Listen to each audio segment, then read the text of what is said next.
Here we have a capacitor consists of two closely spaced metal conductors of large area separated by thin insulating foil. It has an electrical capacity of 4000 times 10 to the power minus 6 farad and is charged to a potential difference of 81 volts.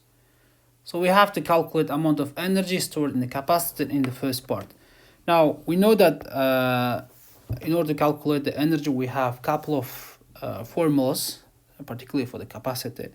So U is equal, energy is equal to the 1/2 CV squared or 1/2 Q squared divided by C or QV divided by 2.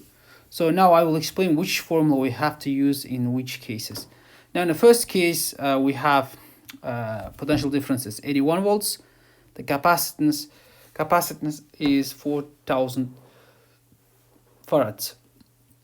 So it's straightforward. So in the first part it's easy. So where you have to find the energy where it's equal to the 1/2 CV squared. So you just use this formula, you plug numbers and then you get the answer.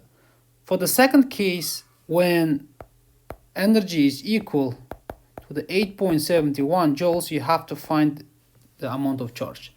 Now in the formula where we have Q is equal CV, you have to know one thing. The capacitor is constant, okay? Capacitance is always constant. It can have certain capacitance, okay? But however, Q and depending how you change the Q, the electric potential will be changed, okay? So this two of them are variables and C is a constant, okay? So in the second part, we have energy, which is 8.71 joules. We have to find a charge, okay? Then what formula we have to use then? Then we know that C is a constant, and then we have to find what is the Q. Okay, you cannot use in this case this formula, okay, because depending on changing the electric potential, the energy will be different. Okay, so that means in the second part you have to use this formula. U is equal 1/2 Q squared divided by C.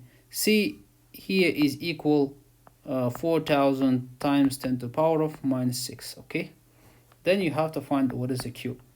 Now in the third part, if they kept the charge constant and the distance between them is increased, the distance increased by 3 times, okay, how the energy will vary. Now again, let's as I said, the capacitance is constant, so that means which formula we have to use. Then again we use U is equal 1/2, Q is constant over C.